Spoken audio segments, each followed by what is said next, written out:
Hey there, and welcome back to another episode of Leveraging Operations and Leadership, the podcast where we bridge the gap between strong leadership and operational excellence.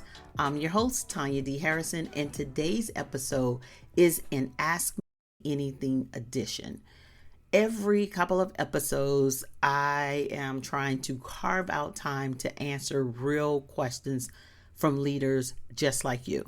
Leaders who are doing it day to day in the trenches, managing teams, juggling strategies, and doing their best to grow themselves and their team without burnout.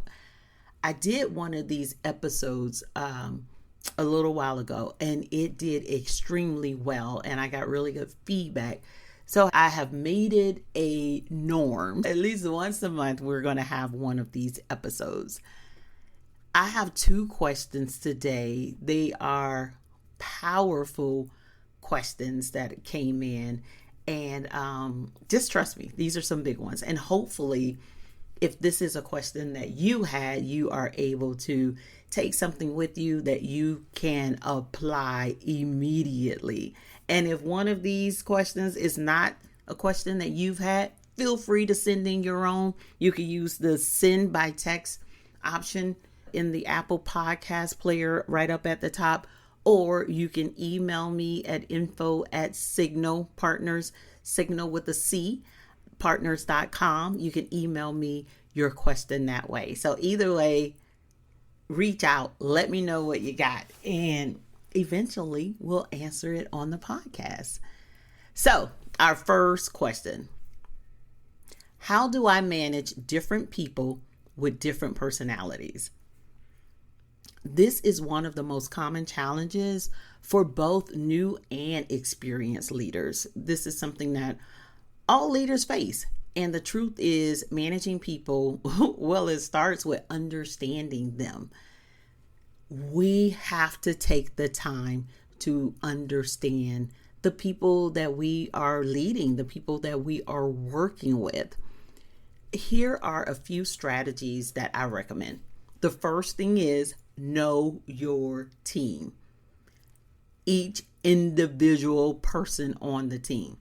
Take time to learn what motivates them, how they prefer to communicate, what their work style is, what their goals are, how they like feedback. Is it public, private? Are they analytical, big picture thinkers? You get the message. This is why I am such a fan of one-on-ones.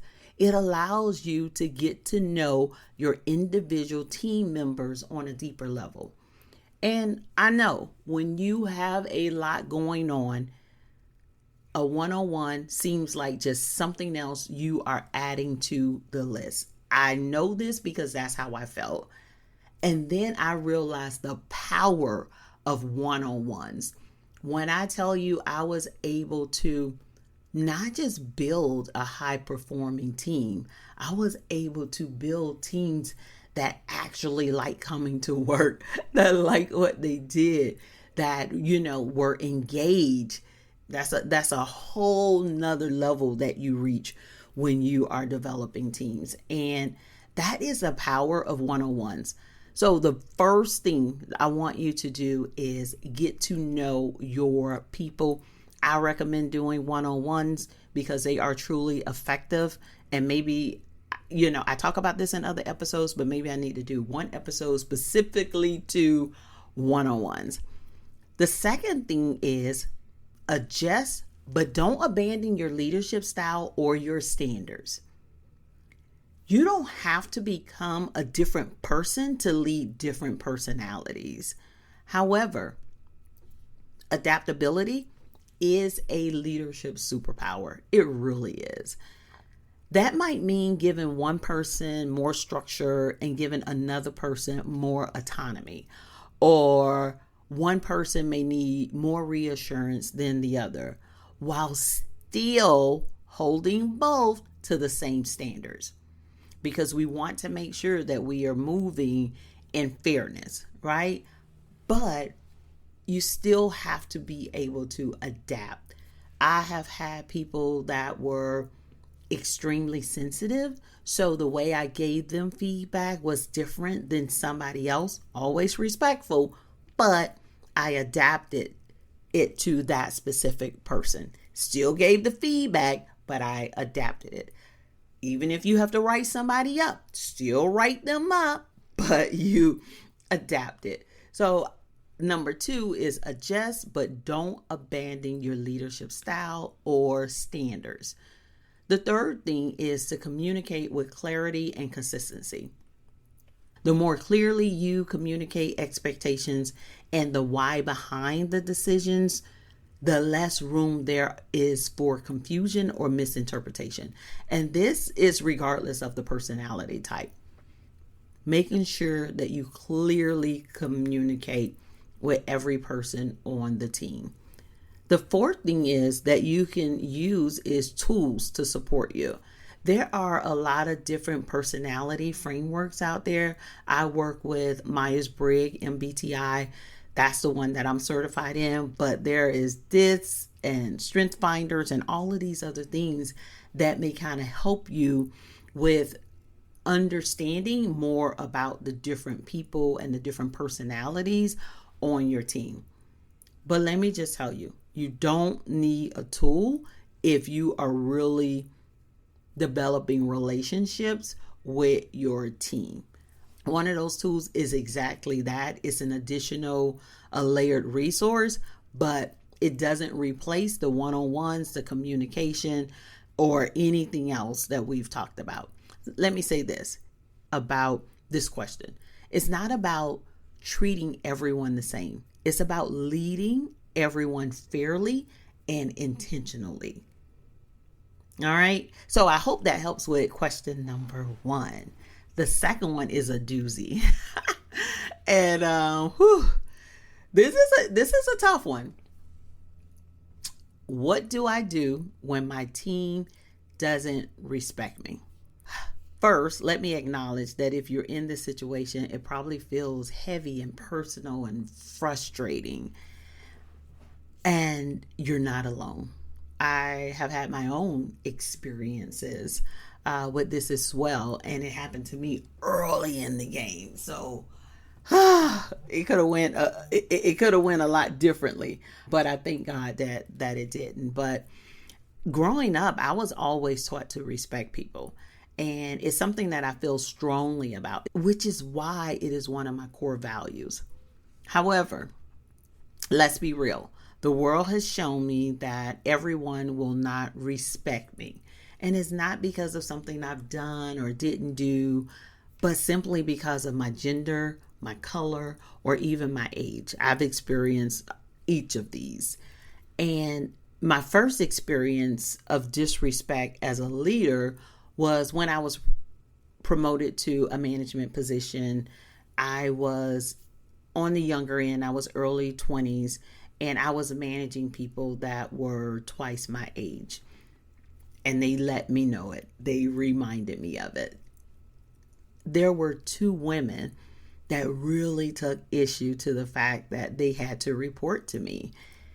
They would question everything I told them, and they felt strongly enough about how they felt about me to have a conversation in the middle of the floor where others could hear them. So they really didn't care. And they were talking about the fact that they knew more than I did. And they were doing this job when I was in Pampers. This was a conversation. And they just really had no respect for me, no value for me, or anything that I said. When I shared my feelings with my manager, she basically told me to handle it, but didn't tell me how. And let me just say this as a sidebar. Just remember, people can't give you what they don't have. If you ask somebody for $1 and they don't have $1, they can't give you $1. Same thing with leaders.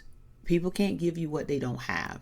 She did not have the tools in her leadership toolbox in order to help me through this. She was still learning as well. I remember feeling so alone and unsupported, but I remember feeling very frustrated because I worked extremely hard And while I may not have had all of the answers, I would always find the answer. I believe that everyone should just automatically be respected. That's how I was brought up. That's not how everyone was brought up. Here's what I want to tell you and what I learned from this. And as I walked through this, I did some reflection. Like, what did I do? Was there something that I did that may have broken the trust or the credibility? I went back and I evaluated that. I respected them because that was just a matter of how I was raised. I even, this was back in the day, I even would ask people what was the best way to address them. Do you want me to call you Miss Sheila, Mr. Harrison? Like, what do you want me to call you? Because I felt so awkward calling people by their first name, like Sheila. And I get it, it was in the workplace, but I was just still raised that way. So the first thing I did is I did some reflection, like, what's up? What did I do to cause this? And that's what I would encourage you to do. The very first thing. The second thing is to address it directly. Tiptoeing around it does not help. That was how I started.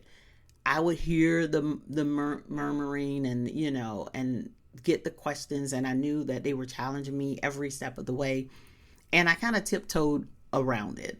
And I was hoping that it would resolve itself, especially after I went to my manager and she didn't have any help for me. I decided that I was going to have an open conversation with the team and then with the individual members about what's working and what was not working. I had a general conversation with my team talking about respect, how important it was to me.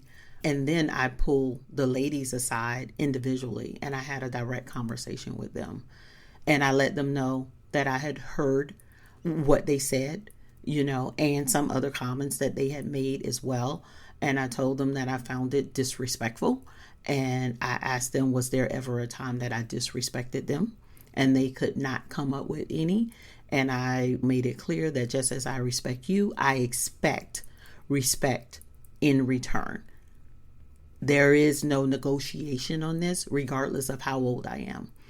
And that was extremely helpful. I definitely would address it directly. Don't tiptoe around it. If you could find somebody that can kind of help you through the wording, because I ended up going to the director of human resources, which she was a really cool lady.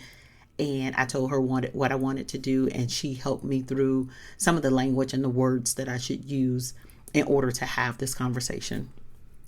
The other thing you want to do is you want to model what you want to see. One of the biggest things that I had under my belt is the fact that I was respectful to everyone. If you want your team to be respectful, you have to be respectful. If you want your team to be accountable, you have to be accountable. If you want transparency, you have to practice transparency. So you basically set the tone for your team. And that's what I did. I was respectful. That's why I was able to ask them, has there ever been a time that I've disrespected you? And then the other thing is check the environment. Sometimes there is a lack of respect that is rooted in deeper issues. It could be like the culture of the organization. It could be the prior manager, like before you. It has nothing to do with you, but you're walking into a space where people already feel a certain way. You want to kind of evaluate that. And it may take more conversations. It may take some coaching. It may take support from HR in different ways. And it even may take shifting team composition. I've had to remove people from the team and things like that. Really just kind of taking a look at it and thinking about that. But the key is to focus on influence over control. That's what the core of leadership is. It's about being able to influence other people in a positive way. You can't force respect, but you can lead in a way that makes it easier for people to give it. And you can also set your boundaries about what you're going to accept and what you're not going to accept. And that needs to be clear. Those are the things that I would recommend. And I would say I understand that it is a big, heavy issue to deal with. And many of us deal with them for different reasons. So there you have it. 2 big questions, 2 leadership challenges that are more common than we often like to admit. And if you've been navigating either of these, know that you're not alone and you can lead your way through it. If you want to dive deeper into how to lead a team of diverse personalities or rebuild trust and respect, I'd love to support you through the Leadership Shift Coaching Program. It is designed to help leaders strengthen their confidence, sharpen their leadership skills, and navigate the demands of leading a team more effectively.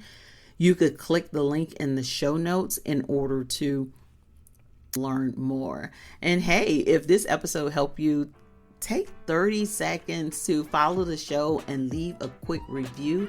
It helps more leaders like you find us.